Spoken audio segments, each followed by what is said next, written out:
buka. Okey.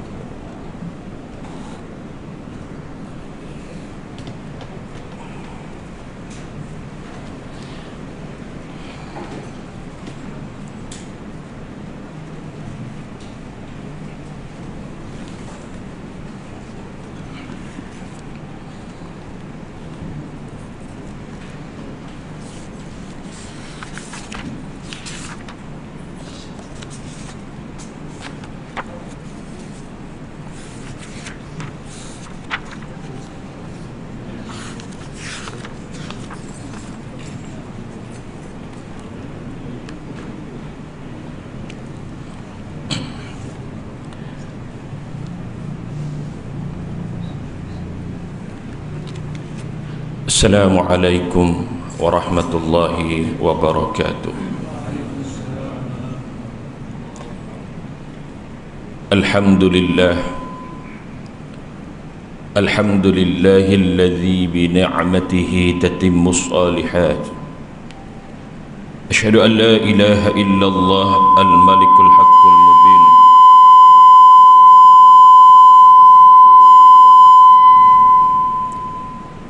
Wa asyhadu anna Muhammadar Rasulullah shadiqul wa'dil amin. Allahumma salli ala mabsi rahmatan lil alamin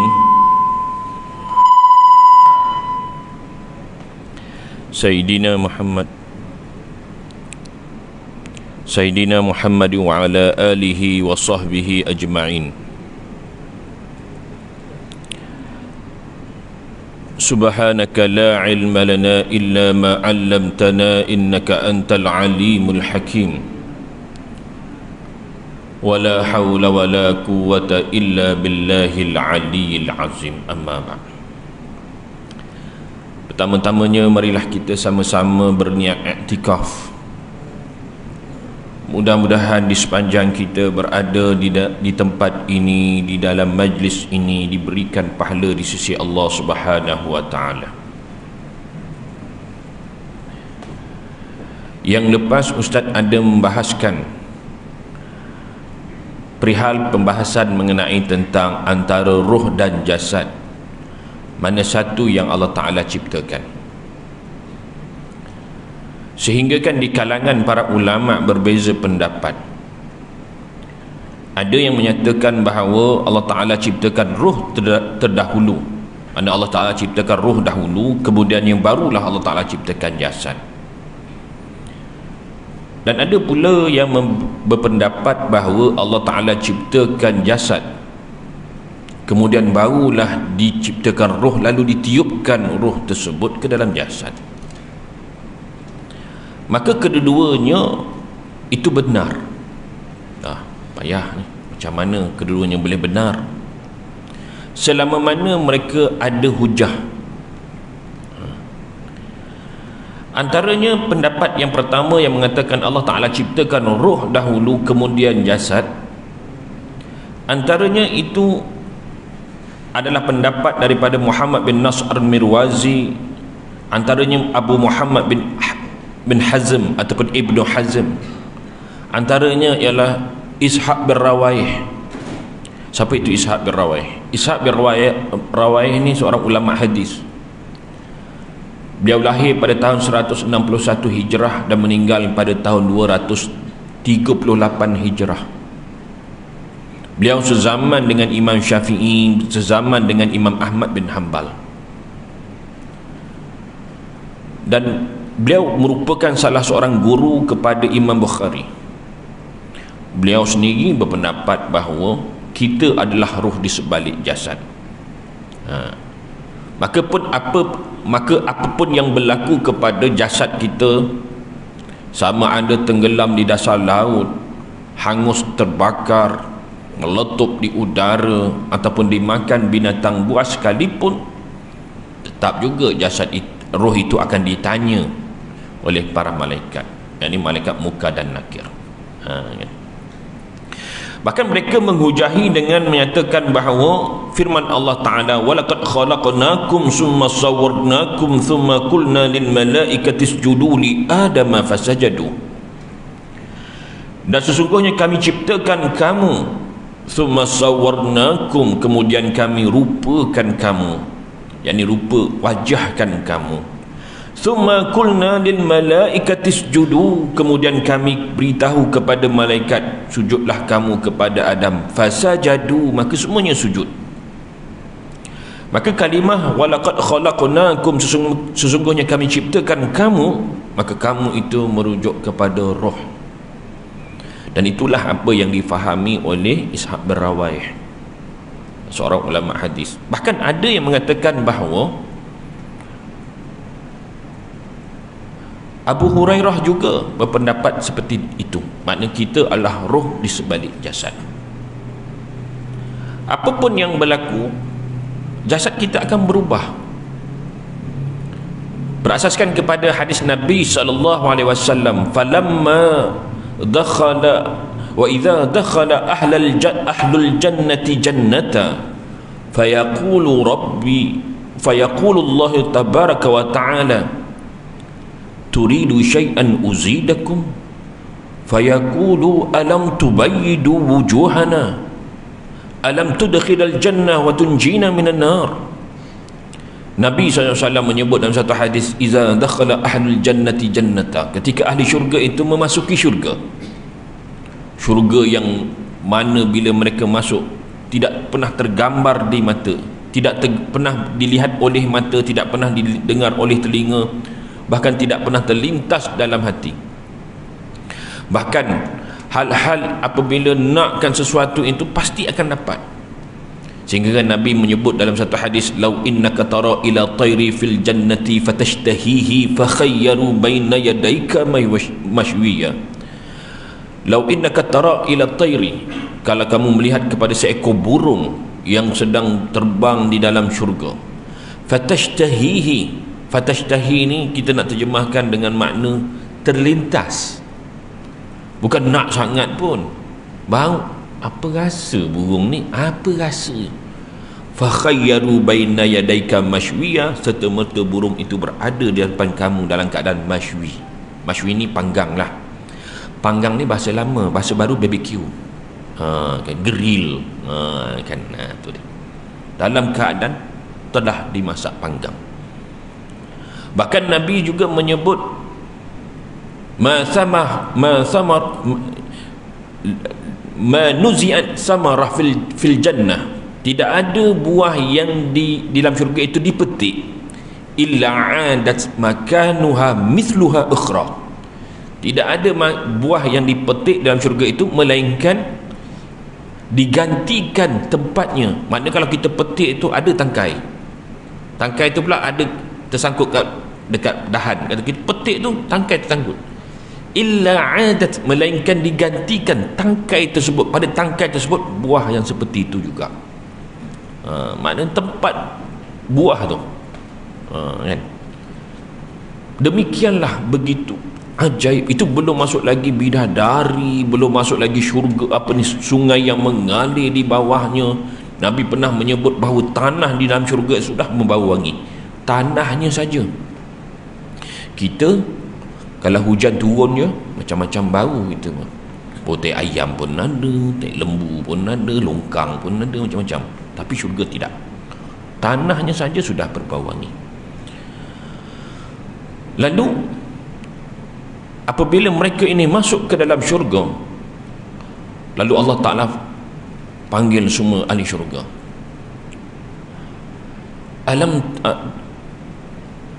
turidu syai'an uzidakum, apa yang kamu nak lagi? Allah Ta'ala offer.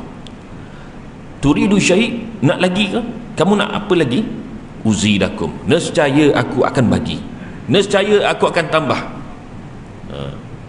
Disebut dalam surah Yunus, lilladzina ahsanul husna wa ziyadah, dan bagi ahli syurga itu diberikan ganjaran yang baik dan ditambah lagi.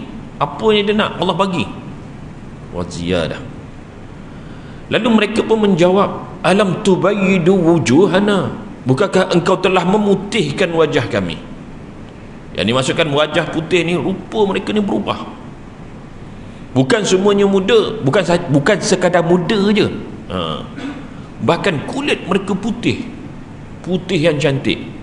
Kalau lelaki pun putih yang cantik, perempuan apatah lagi.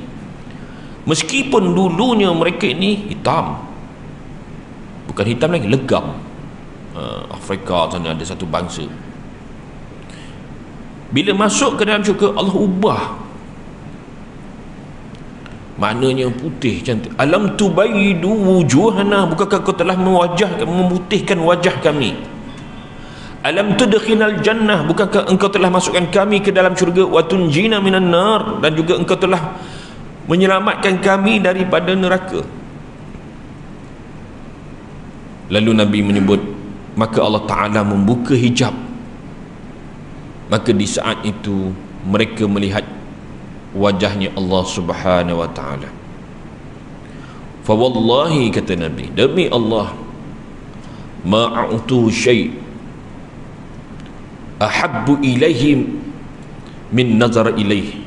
Demi Allah, kata Nabi, tidak ada sesuatu yang lebih Allah Ta'ala suka melainkan daripada melihat wajahnya kepada mereka semua ni ahli syurga. Tu. Yang paling Allah Ta'ala suka ialah ketika Allah menunjukkan wajahnya kepada ahli syurga.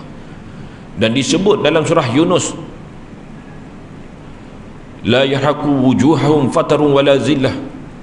Dan di waktu itu apabila mereka melihatnya wajah Allah, wajah mereka bercahaya ataupun wajah mereka berseri-seri, hilang segala duka, hilang segala yang merusingkan, yang membimbangkan, bahkan tidak ada rasa malu lagi dah, maknanya gembira sangat. Sebab ahli syurga ni ada juga bila dia masuk syurga dia rasa malu. Sebab apa malu? Sebab ada di kalangan ahli syurga ni yang mana Allah rendamkan dulu dalam neraka, kemudian baru Allah masukkan di dalam syurga. Kan? Dan sehingga kan di dalam syurga itu, bila mana rakan-rakannya teringat, lalu mereka pun panggil bertemu. Bila mana mereka bertemu, mereka perasan ada seorang daripada kalangan mereka ni tak ada. Kan?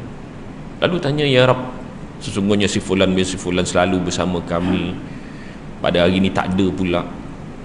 Lalu Allah Ta'ala kata, cuba tengokkan neraka, ada. Bila ada, maka mereka memberikan syafaat, dan syafaat pada hari akhirat itu banyak.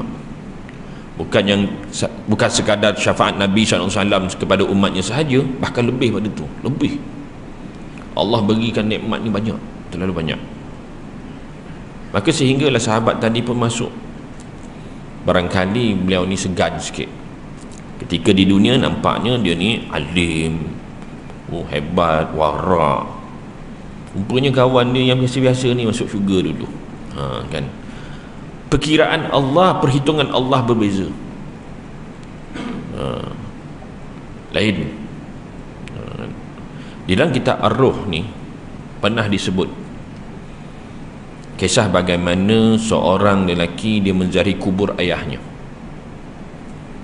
Tiba-tiba ketika beliau datang ziarah, kerana keletihan beliau tertidur. Arab ni dia kalau ziarah tertidur di kubur tu biasa.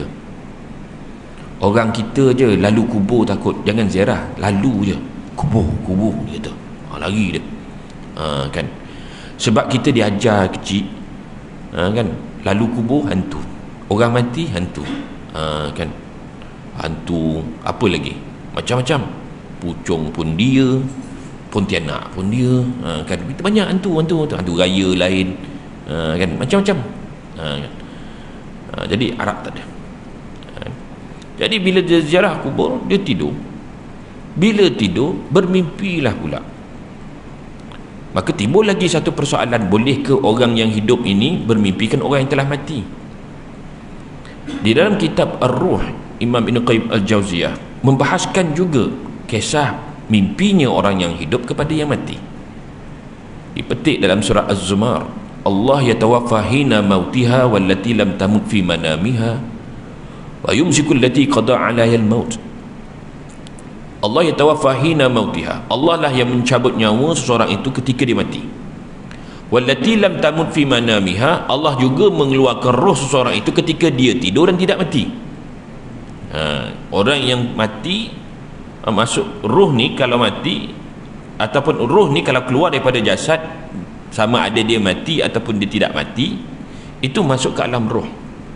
Kerana roh tidak boleh hidup alam dunia ni, dia tak boleh. Roh kalau nak hidup alam dunia, dia mesti menumpang di dalam jasad. Maka sebab itulah antara roh alam jasad ini, alam yang kita lihat ini, dengan alam roh ni, dia begitu dekat, sehingga kan dia berada dalam dimensi yang berbeza. Hanya berada dalam dimensi yang berbeza. Roh keluar saja, dia terus masuk dalam alam roh. Betul. Sebab tu tentang kalau duduk ni, duduk dalam kuliah ni, ngantuk, nak faham apa benda ustaz cerita ni, tertidur tuan-tuan. Tertidur je, roh tuan-tuan terus berada dalam dimensi berbeza. Itu dipanggil dimensi alam roh. Okay. Dan dimensi alam roh ni, kata Ibnu Abbas, Allah yatawaffa hina mautiha, Allah lah yang mengeluarkan roh seorang itu, Allah lah yang mematikan seorang itu, ataupun roh itu keluar disebabkan mati, dan Allah jugalah yang mengeluarkan roh seorang itu ketika dia tidur dan tidak mati. Maka boleh bertemunya roh orang yang hidup dengan orang yang mati dengan izin Allah Ta'ala, boleh. Jadi si anak tadi tertidur dan bermimpikan ayahnya, maka berlaku dialog. Maka si anak tanya, wahai ayah, ketika kami datang ziarah ni lalu memberikan salam, adakah ayah mendengar? Ya, ayah mendengar. Sebab Nabi SAW pernah menyebut, di mana Allah Ta'ala, Nabi SAW pernah menyebut dalam satu hadis, dalam ayat yang dalam perbahasan yang pertama yang dinyatakan oleh Ibn Qayyim Al-Jawziyah, iaitu ma min muslim yamurru ala qabri akhihi kana ya'rifu fid dunya fayusallimu alaihi illa raddallahu alaihi ruhahu hatta yarudda alaihi salam. Tidak ada seorang muslim pun apabila dia melewati ataupun melalui kubur saudaranya yang mana dia kena kana ya'rifuhu fid dunya, dikenal si mati dan si mati pun kenal dia, sama ada saudara dia ke, ayah dia ke, atau sesiapa pun. Fayusallimu alaihi, lalu dia memberikan salam kepada ahli kubur tersebut, illa raddallahu alaihi, melainkan Allah kembalikan alaihi ruhahu, untuk dia menjawab salam. Makanya salam, bila anaknya datang jarah berdiri salam, ayahnya dapat, sampai salam itu kepada dia. Okay. Maka ayah dia kata dapat.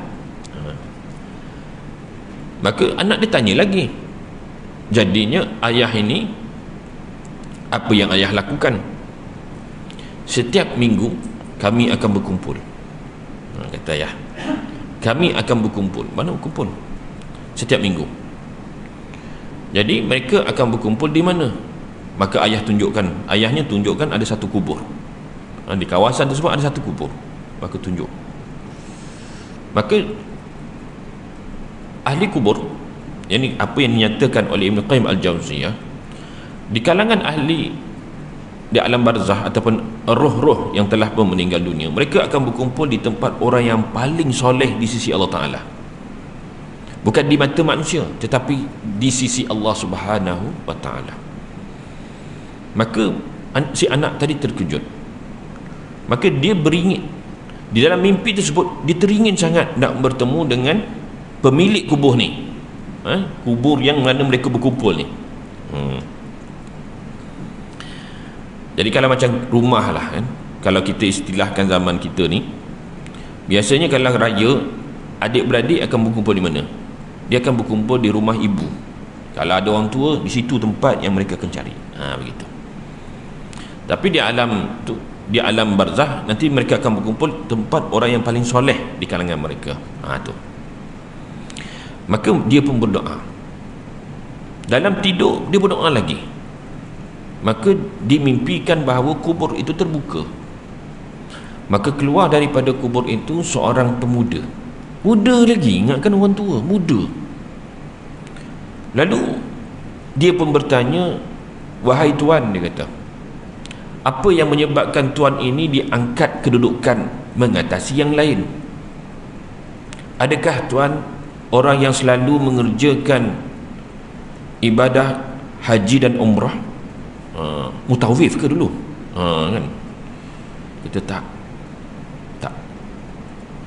Adakah tuan ini seorang yang mengajarkan ilmu Quran semua ni?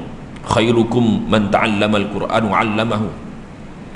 Sebaik daripada kalangan kamu orang yang mempelajari Al-Quran dan mengajarkannya. Dia jawab apa? Tak. Sudah. Habis apa? Bendahari masjid ke? Kan? Tak. Dia kata dulunya Allah uji dia dengan susah. Allah uji dia dengan kesusahan. Lalu dia redha dengan kesusahan tersebut. Maka disebabkan susahnya itu, Allah mengangkat darjatnya di alam barzakh. Satu lagi kisah Rabi'atul Adawiyah. Rabi'atul Adawiyah ni siapa yang tak kenal? Ramai kenal. Sampai sekarang kita tahu kisah dia. Seorang perempuan yang begitu abid, seorang ahli ibadah yang begitu hebat, yang bukan sahaja ia hebat dari segi ibadah, bahkan kehebatan dia menghasilkan ramai tok guru. Bukan anak murid je, tok guru. Bawah dia tok guru. Ramai, hebat. Dan betapa zuhudnya beliau ini terukir di dalam syair-syairnya. Sehingga kan kami yang belajar dulu pun di Mesir pun kita hafal syairnya. Falaitaka tahluwal hayatul marirah, falaitaka tarda wal anamul ghadabi, falaitaka baini wa bainaka amir wa baini wa baina alaminal gharami, iza sahab minka waddu fa kullu hayyin fa kulli turabit turab. Itu hafal. Moga-moga engkau memaniskan dalam kepahitan hidup ini. Hidup ni pahit macam-macam Allah uji. Moga-moga engkau memaniskan dalam kepahitan hidup ini. Falaitaka baini wa bainaka amir, moga-moga kerinduan aku kepadamu akan terbina dan kerinduan aku kepada yang lain akan runtuh. Iza sahha minkal waddu, kalau benarlah kerinduan itu datang pada engkau, fa kullu hayyin, maka yang lain ni semuanya hina. Fa kulladhi turabit turab, kerana cintakan kepada manusia yang diciptakan daripada tanah, akhirnya ia akan kembali kepada tanah. Apa barang cinta pada orang? Itu. Kan cinta pada Allah lah cinta yang paling hakiki. Itu maknanya sampai hafal. Makna hebatlah Rabi'atul Adawiyah ni, hebat. Dan Allah berikan dia nikmat. Walaupun dia seorang yang zuhud, Allah berikan dia nikmat, anak murid dia ramai. Dia ada pengaruh. Dan ketika beliau uzur, beliau pesan pada kawan-kawannya agar dikapankan dia dengan kain kapan yang murah. Betapa beliau ni zuhud, beliau nak ketika dikapankan nanti, kapankan saja kain-kain yang murah. Berbeza dengan yang lain-lain, orang yang berpengaruh nak kain kapan saja pun dah berbeza. Dia nak kapan yang murah dia. Murah ni kalau nisbahnya Arab itu murah dan keras. Tu. Maka dikapankanlah ketika meninggal dunia. Sehinggalah salah seorang kawan Rabi'atul Adawiyah ni bermimpikan Rabi'atul Adawiyah. Betapa Allah gantikan kain kapan yang murah itu dengan kain sutera yang cantik. Cantik. Wahai Rabi'ah, dia kata, bagaimana dengan kain kapan yang kami kapankan kamu? Oh, sesungguhnya Allah telah menggantikan sesuatu yang lebih baik, dia kata. Allah berikan aku kedudukan yang baik. Hebat.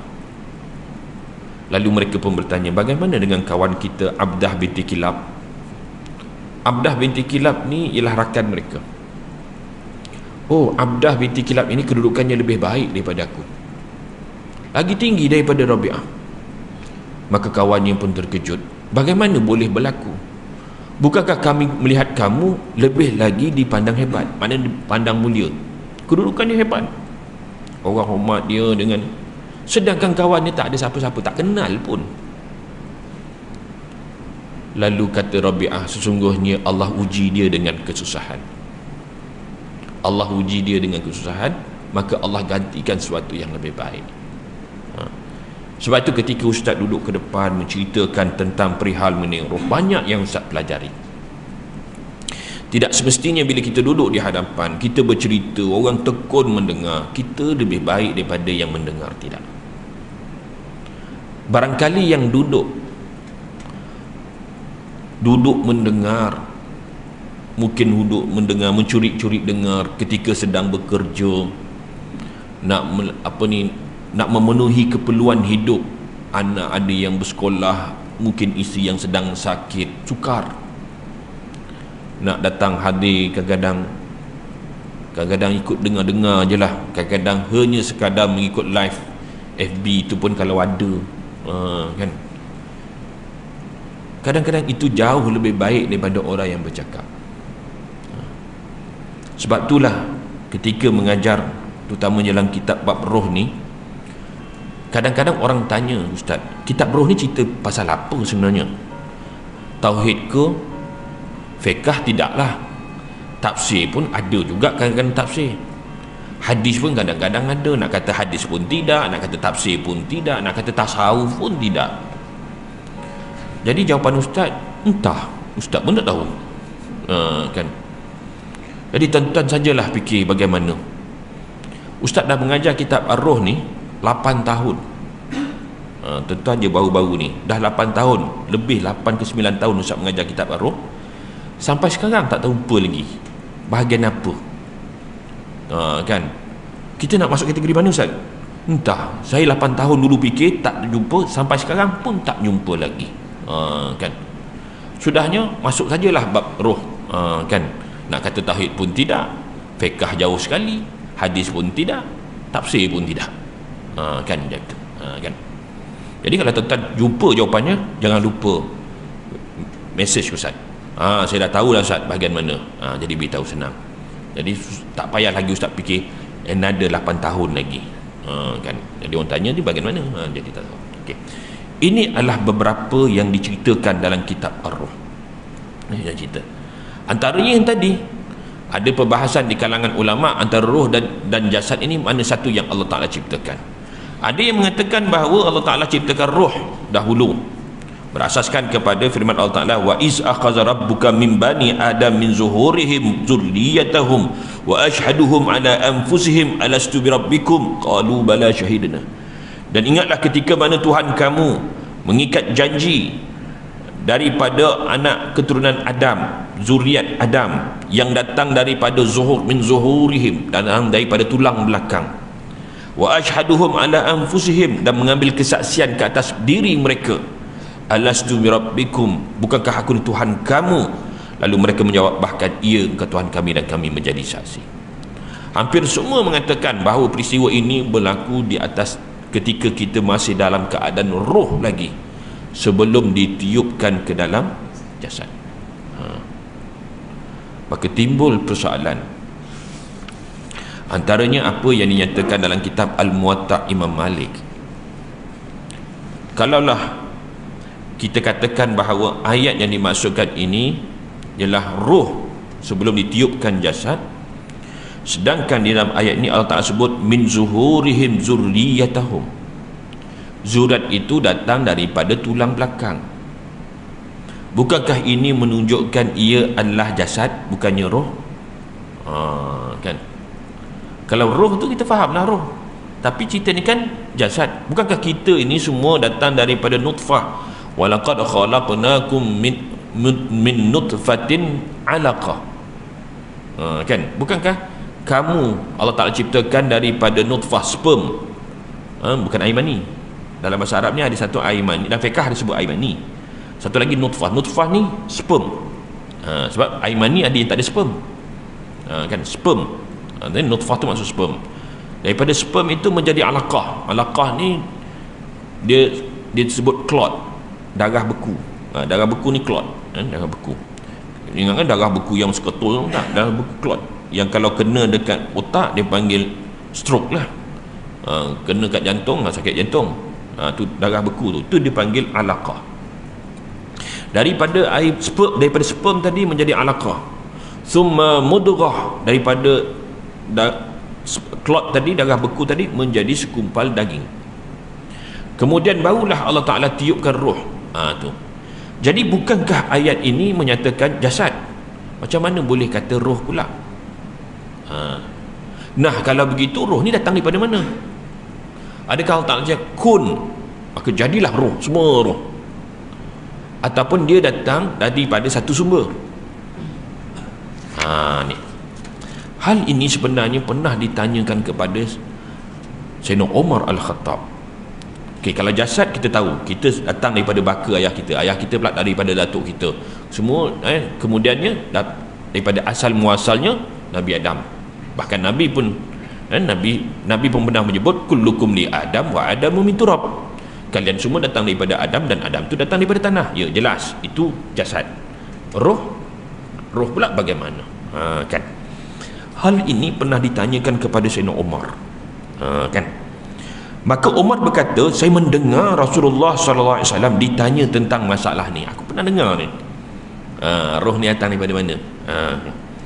Lalu baginda SAW menyatakan, Allah telah menciptakan Adam, kemudian disapukan di belakangnya dengan kanannya, maka keluarlah daripadanya keturunannya. Maknanya roh juga datang daripada Adam. Allah sapu di belakang Adam, maka keluar roh Adam ni, keluar. Roh Adam ni datang, keluar daripada Adam. Kita ni memang benar-benar zuriat Adam, bukan sahaja pada jasad, bahkan pada roh juga. Ini. Okay. Aku telah menciptakan mereka itu untuk neraka, kata Allah. Maka dengan amalan ahli neraka lah mereka akan membuat, dan aku menciptakan mereka pula untuk syurga, maka dengan amalan ahli syurga mereka akan membuat. Maka setelah roh ni keluar ni, maka Allah beritahu, ni tuliskan dia, padanya itu ahli syurga, tuliskan dia ni ahli neraka. Ustaz rasa Ustaz dah bahas ya lepas, kalau tuan-tuan ingat ke ada ke tak ada? Ustaz pun dah tak ingat dah betul kat sini atau tak ada. Oh lama, silap tempat. Kan, sebab Ustaz ingatkan Ustaz dah cerita, jadi Ustaz tak bawa lah cerita ni lagi. Tapi oleh kerana tuan-tuan kata tak ada, jadi Ustaz kena cerita balik cerita dia macam mana. Jadi kena ambil lagi. Kan? Dan ada satu tempat Ustaz pernah cerita, dia kata tak ada. Rupanya dah 3 kali Ustaz cerita. Pun ada juga, tapi Ustaz tengok kat sini tak ada lah. Dia bila kata tak ada lah. Kan? Tempat lain rupanya begitu. Oh rupanya dia suka dengar cerita, tak pun Ustaz cerita. Kan? Dia kata, lalu dia kata, Ustaz, kalau tidak kerana iklan tu diulang-ulang, iklan Nescafe tu berulang-ulang, tak minum Nescafe kita. Sebab dia berulang-ulang lah. Mula-mula dengar dulu, yang kedua, yang ketiga rasa macam sedap, yang keempat baru kita minum. Macam itulah. Jadi kena ulang kan? Begitu. Baik, tapi Ustaz habiskan hadis ni dulu, nanti Ustaz bahaskan hadis ni bagaimana. Okay, lalu Allah kata, tuliskan dia untuk neraka dan tuliskan dia untuk syurga. Maknanya ni untuk ahli syurga dan ahli neraka. Lantas tampil seorang lelaki bertanya kepada Rasulullah, ya Rasulullah, jadi apa gunanya amal itu? Maknanya kalau Allah sendiri dah katakan dia ni ahli syurga, dia ni ahli neraka, maknanya Allah dah tentukan pada keadaan roh lagi, Allah kata dia ni ahli syurga, dia ni ahli neraka. Kalau begitu apa gunanya amal? Kan? Dia dijawab oleh Rasulullah SAW dengan katanya, sesungguhnya Allah Subhanahu Wa Taala jika dia menjadikan seorang itu untuk syurga, maka dia akan mendorongkannya dengan perbuatan ahli syurga sehingga orang itu mati di atas amal daripada amal-amal ahli syurga. Maka dimasukkanlah dia ke dalam syurga. Dan jika dia menjadikan seorang itu untuk neraka, maka dia akan mendorongnya pula dengan perbuatan ahli neraka sehinggalah orang itu mati di atas amal dari amal-amal neraka, maka dimasukkanlah dia ke dalam neraka. Berkata Al-Hakim, hadis ini jayyid atas syarat Muslim. Banyak hadis-hadis yang seperti ini, sehingga kan Nabi pernah menyebut kalau dia tu ahli syurga, meskipun amalannya tu amalan ahli neraka, sehingga jaraknya dengan neraka hanya sejengkal, di akhir nanti dia akan berubah juga, akhirnya masuk syurga. Begitu juga kalau Allah dah kata dia ni ahli neraka, walaupun kita lihat dia beramal dengan amalan ahli syurga, sehingga jaraknya dengan syurga hanya sejengkal, tetapi akhirnya dia akan berubah dan masuk neraka. Sudah. Kan? Jadi benarlah kata lelaki tadi, apa gunanya amal kalau dah semua itu Allah Ta'ala tentukan. Kalau buat baik pun, kalau Allah kata masuk neraka, dia akan berubah masuk neraka. Dalam hal ini kita kena faham semua nas-nas yang lain. Sebab tu Allah Ta'ala sebut, afatu'minuna bi ba'dil kitab wa takfuruna bi ba'di. Adakah patut kamu beriman sebahagian kitab lalu kamu kufur kepada ayat yang lain ataupun kitab yang lain, ataupun kamu beriman sebahagian dan kamu kufur yang lain? Begini, hadis ini tidak ada salahnya. Yang salah tu pemahaman kita yang salah. Hadis tidak pernah salah. Maka kita kena tahu, di dalam Al-Quran Allah Ta'ala sebut banyak kali. Di antaranya dalam surah Al-Kahf ataupun suratul Kahfi, faman sya'a falyu'min faman sya'a falyakfur. Barang siapa yang nak beriman silakan beriman, barang siapa yang nak kufur silakan kufur. Makanya dalam hal memilih beriman ataupun kufur itu Allah Ta'ala serahkan pada manusia itu memilihnya. Fa'alhamaha fujuraha wa taqwaha. Dan Allah berikan dia ilmu, Allah berikan dia ilham, sama ada dia nak memilih fujur ataupun takwa, memilih kekufuran ataupun takwa. Maka dalam hal memilih beriman ataupun tidak, itu Allah Ta'ala serahkan. Dan Allah Ta'ala maha mengetahui. Kalaulah Allah nak, kalau Allah yang pilih, itu nescaya Allah akan pilih bagi semua yang beriman. Walau syi'na la'ataina kulla nafsin hudaha. Kalau kami nak, kami boleh berikan mereka semua hidayah sebelum mereka mati. Kalau Allah nak, Allah ciptakan manusia semua ni masuk syurga, tak payah lagi ada neraka, tak payah. Itu kalau Allah nak. Tetapi Allah telah tetapkan bahawa hal memilih kufur ataupun beriman itu memang atas pilihan mereka. Laha ma kasabat wa alaiha ma kasabat. Kalau mereka beriman, maka mereka akan dapat masuk syurga. Kalau mereka ni kufur, memilih kepada kekufuran, mereka akan masuk neraka. Itu ketetapan yang telah Allah tetapkan, dan Allah follow yang tu. Kan? Maknanya dah, kalau begitu bagaimana Allah Ta'ala boleh katakan sedangkan jasad belum diciptakan, masih lagi dalam keadaan roh, Allah boleh kata dia ni ahli syurga, ahli neraka? Maka Allah katakan kepada malaikat dia ni ahli syurga dan ahli neraka bukan disebabkan Allah yang tentukan, tetapi Allah Tuhan yang maha mengetahui. Innallaha ala kulli syai'in alim. Sesungguhnya Allah mengetahui setiap makhluk yang diciptakannya. Maknanya setiap makhluk tu diciptakan, Allah tahu dah sudahnya bagaimana. Dalam ayat yang lain, innallaha ala kulli syai'in muhit. Sesungguhnya Allah Ta'ala mengetahui setiap makhluk yang diciptakan itu secara mendalam. Lihat saja dah tahu dah orang ni macam mana. Begitu. Tahu sebab apa? Sebab ilmu yang ada pada Allah. Saya nak beritahulah kisah seorang guru. Guru ni guru yang dah lama, pengalaman banyak. Dia dah mengajar anak murid ni macam-macam pesen dah, bertahun, berpuluh tahun. Ada yang degil, ada yang kan macam-macam, yang panjat pagar, yang berjaya, ada ramai je dah. Karakter guru ni pun orang nampak slow je, tapi dia cukup mempunyai pandangan dia tajam. Tengok anak murid ni, dia dah boleh agak lah anak murid dia macam mana. Kan berjaya ataupun tidak, kan dia tengok. Bukan dia tentukan berjaya atau tidak, tak, tapi dia tahu sebab ilmu pengalaman yang dia ada. Kan tengok gaya dia ni, tak baca, belajar pun tidak, asas pun tak tahu, tiba-tiba kata ni berjaya. Tak, kalau dia passion je aku akan luluskan sebab aku dah kata dia berjaya, tak. Jadi bukan gitu. Jadi guru pun tahu anak murid dia macam mana, itu disebabkan ilmu. Nah, lihat, itu hanyalah ilmu yang ada pada seorang manusia. Bagaimana ilmu yang ada pada Allah yang tidak terbatas? Lagilah Allah Ta'ala tahu. Kan makhluk yang dia ciptakan, walaupun diciptakan makhluk ni, dia tahu apa yang bakal dipilih oleh makhluk ni. Allah Ta'ala tahu yang dengan sejelas-jelasnya. Dan walaupun dia beramal dengan seperti amalan ahli syurga, dan Allah Ta'ala tahu nantinya dia akan murtad.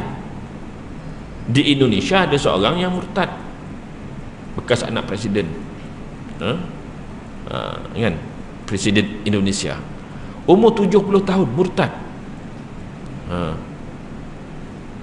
Boleh, kan, boleh berlaku. Walaupun sebelum ni dia kahwin, 2 kali kahwin dengan orang Islam lagi, kan, solat bukan tak solat, kan, tapi boleh murtad. Allah Ta'ala tahu sebab musabab seorang itu boleh murtad. Bahkan juga Allah Ta'ala pun tahu seorang yang apabila dia jahat akhirnya berubah, sebab faktor-faktor yang menyebabkan dia berubah, cuma Allah Ta'ala tahu. Bukankah kita pernah membaca hadis kisah bagaimana seorang yang telah membunuh nyawa 99 nyawa kan? Kan lalu ditanya seorang abid, adakah Tuhan akan mengampunkan dosanya sedangkan dia telah membunuh 99 nyawa? Lalu kata abid, kata mana boleh, ni jenis tak baca kitab Imam Nawawi lah ni, kan? Arba'in Nawawiyah. Dalam kitab Arba'in Nawawiyah disebut kisah larangan membunuh satu nyawa yang bersyahadah bighairi haq, tak boleh, ataupun hukumnya haram, ataupun masuk neraka lah, kan? Kan membunuh dengan tanpa sebenar, bunuh saja tak boleh. Itu satu nyawa, ini 99. Lalu kata abid, kata benarlah kalau kata abid itu betul juga, betul lah. Lalu dibunuhnya abid tu, hanya dia kata tak, Allah tak ampun, dia kena bunuh. Memang confirm lah kan, cukup 100. Tetapi seorang alim mengatakan bahawa Allah ni Tuhan yang maha pengampun, tidak memungkinkan engkau boleh jadi baik kalau selama mana engkau duduk di tempat ini, kena keluar. Maka dia bila mana dia keluar, tumbang dia, jatuh rebah dia, sehingga kan datang dua malaikat azab dan juga malaikat rahmat berebut-gebut. Dan kita pun dah baca hadis tu, akhirnya malaikat rahmat yang cabut nyawa dia. Kita berhenti sekejap bagi laluan azan, insyaAllah.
أن لا إله إلا الله محمد رسول الله صلى الله عليه وسلم اللهم رب هذه الدعوة التامة الصلاة القائمة آتي سيدنا محمدا الوسيلة الفضيلة والشرف والدرجة العالية الرفيعة وبعث اللهم مقام محمودا الذي وعدته إنك لا تخلف الميعاد رضيت بالله ربا وبالإسلام دينا وبمحمد صلى الله عليه وسلم نبيا ورسولا سبحانك لا علم لنا إلا ما علمتنا إنك أنت العليم الحكيم ولا حول ولا قوة إلا بالله العلي العظيم. Baik, sambung sikit lagi. Tadi itulah dia beberapa petikan hadis yang kita bawakan dalam mengisi tentang hujah pendapat yang pertama yang mengatakan bahawa kita adalah roh di sebalik jasad, ataupun dengan kata oleh itu Allah Ta'ala ciptakan roh dahulu sebelum Allah Ta'ala ciptakan jasad. Okay.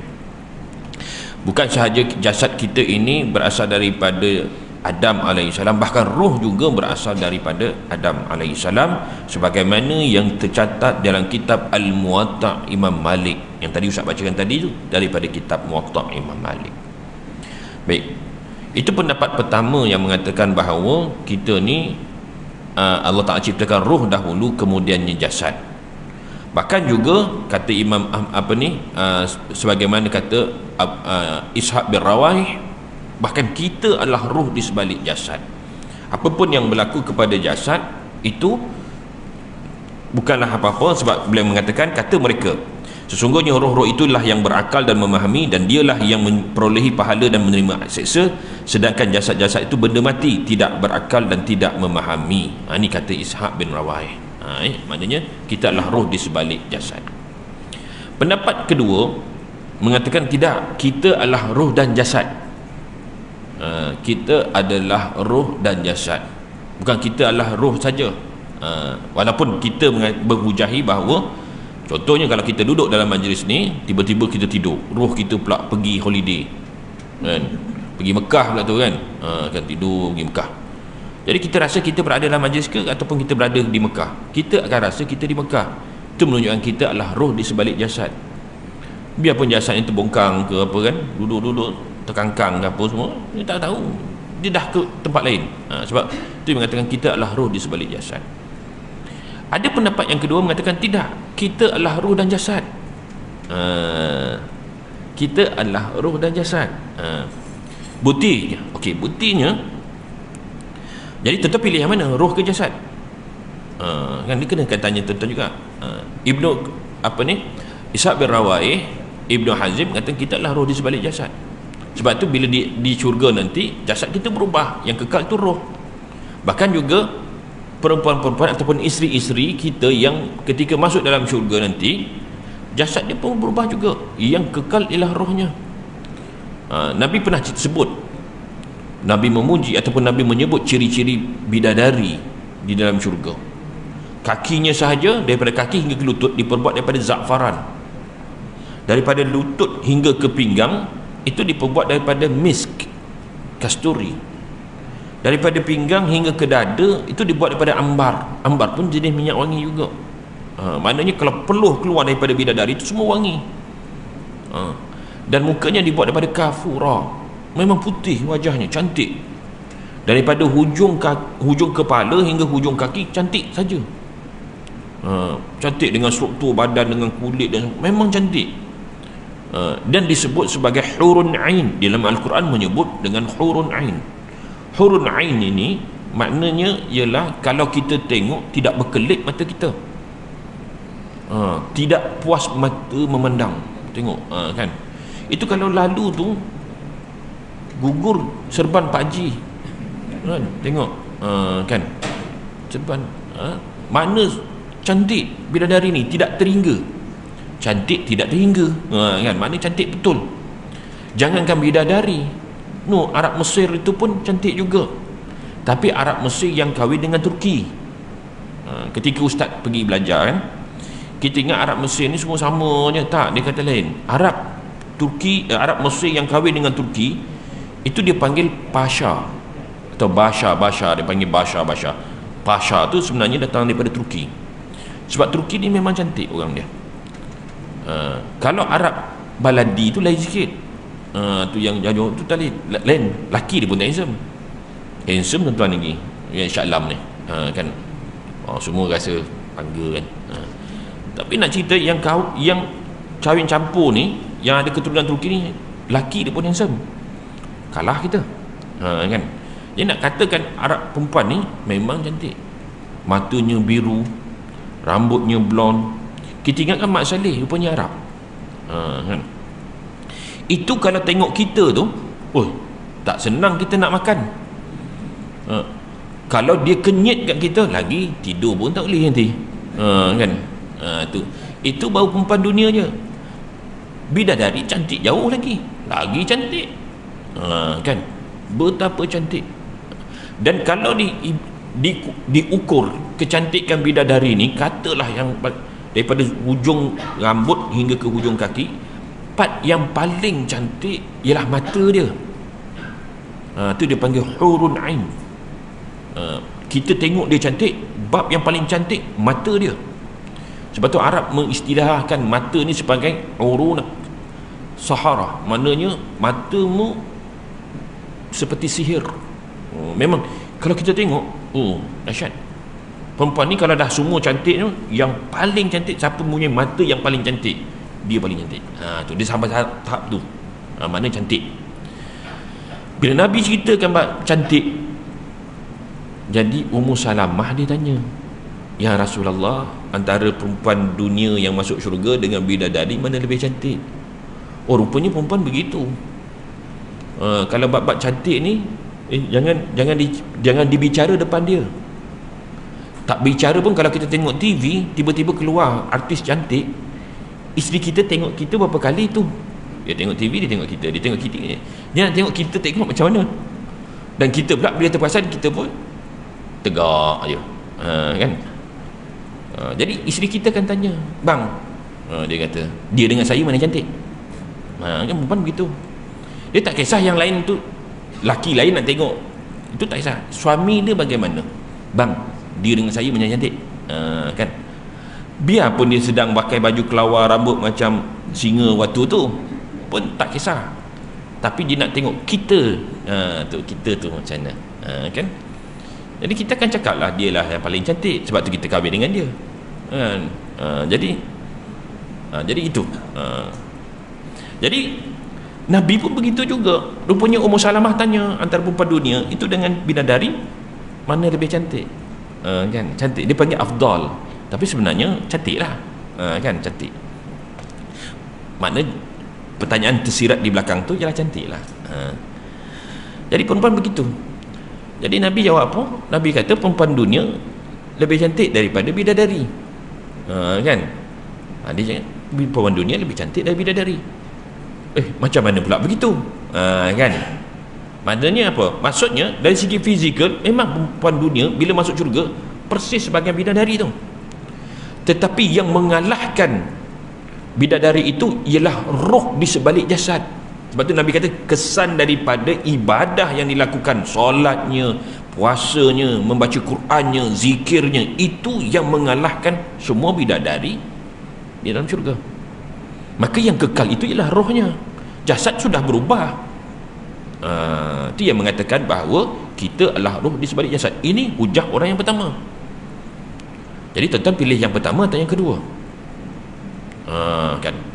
Sebab ada ustaz ceramah ni, lepas tu bila dah habis tu dia datang, ustaz, saya memilih pendapat yang pertama, dia kata. Kan. Oh iya ke? Iyalah. Jadi akhirnya sekali mereka tanya ustaz, ustaz pilih yang mana? Ustaz ceramah-ceramah, ustaz pun kena jawab juga. Ya, ustaz kena jawab lah, sebab kita kan belajar dengan ustaz, kita nak tahu ustaz pilih yang mana, kan. Ustaz cakap tak penting ustaz, kan. Ustaz kata tak penting, sebab yang pertama, kalau tuan-tuan tak setuju dengan ustaz pun tak apa. Baik, jawapan yang kedua pula, baik, yang mengatakan kita adalah roh dan jasad, soalannya begini. Dah habis dah masa. Ustaz nak beritahu, Ustaz kuliah kat sini ialah minggu kelima, kan. Minggu keempat tak ada, kan, minggu kelima. Kalau nak sambung bulan depan, bulan 12, minggu kelima Ustaz tak ada, Ustaz pergi umrah. Jadi kalau kita nak, sama ada bulan 1 ataupun kita settlekan malam ni, Kumpul semua kita kata maknanya kita semayang isyak pukul 10 lah begitu, kan, kan. Baik, sikit lagi lah, kan, sikit. Okey, baik. Jadi kalau soalan yang kedua, kita lah roh dan jasad, kan. Kalau kita lah roh dan jasad, baik, didatangkan satu contoh. Katalah seorang yang berzina, melakukan dosa zina, kalau tidak dihukum di dunia, dia akan dihukum di akhirat. Maka hukuman di akhirat itu apa yang dilakukan oleh roh dan jasad. Boleh faham tak? Ataupun seorang yang tidur lalu bermimpi zina, kalau dia mimpi zina, adakah dia berdosa? Tak berdosa. Dosa itu tak dikira apa yang dilakukan oleh roh, tetapi apa yang dilakukan oleh roh dan jasad. Nah, begitu balik. Sudahnya jawapan ini siapa? Kita ni roh ke jasad? Kan. Jadi Ustaz serahkan jawapan itu kepada tuan-tuan. Jadi tuan-tuan pilih mana? Roh ke jasad, pendapat yang pertama ke pendapat yang kedua? Jadi Ustaz setuju saja kalau apa yang tuan-tuan pilih. Yang pertama pun Ustaz okey, yang kedua pun Ustaz okey juga. Jadi tak ada masalah. Kan. Jadi itulah saja kuliah Ustaz pada hari ini. Ustaz tinggalkan persoalan yang Ustaz pun tak boleh jawapan. Dua tadi. Yang pertama, roh ni, kitab roh ni termasuk kategori apa? Yang kedua, kita ni roh ke jasad? Tu. Kalau tuan-tuan jumpa jawapannya, nanti Ustaz, tuan-tuan boleh beritahu Ustaz lah. Apa ni? Soalan lagi. Mampukah kita mampu mengawal jasad? Mampukah kita mengawal roh? Ataupun adakah roh dan jasad ini mengawal kita? Masya Allah. Menarik soalan tu. Dalam soalan yang okey, saya tinggalkan, kita kumpul soalan ataupun kita pegang soalan tu. Ada perbahasan yang akan datang yang saya nak bawa tuan-tuan, iaitu antara roh, nyawa, jiwa, diri, nafsu, jasad. Adakah jasad tu kita pilih, jasad tu kita tahu jasad. Adakah roh, nyawa, jiwa, diri, nafsu itu satu ataupun dia sebenarnya berbeza? Sebab nanti dia akan dapat jawapan ni. Sebab kalau kita nak kawal roh, kita pun tak kenal roh tu apa, pun masalah. Jasad kita tahu sebab kita kenal jasad. Roh tu sendiri apa, seperti apa. Jadi kita kenal dulu roh. Bila kita nak kenal roh, kita kenal pula nafsu tu apa. Adakah nafs dan roh itu sama ataupun tidak? Nyawa dengan roh tu sama ke tidak? Diri dengan roh tu sama ke tidak? Itu semua kita akan bahaskan pada perjumpaan kita yang akan datang. Bila wallahu taala alam lah akan datang, kan, mungkin kan. Jadi itu saja. Yang baik datang daripada Allah, yang salah, yang silap ala kelemahan diri Ustaz sendiri. Ustaz mohon maaf. Aqulu qawli hadza wa astaghfirullah. Bismillahirrahmanirrahim. Alhamdulillahirabbil alamin wassalatu wassalamu ala asyrafil anbiya'i wal mursalin wa ala alihi washabbihi ajmain. Allahumma faqihna fid din wa 'allimna ta'wil. Allahumma ij'alna minal ladzina yastami'una al-qaul fanattabi'una ahsanah. Wa sallallahu ala sayyidina Muhammad walhamdulillahirabbil alamin. Assalamualaikum warahmatullahi wabarakatuh.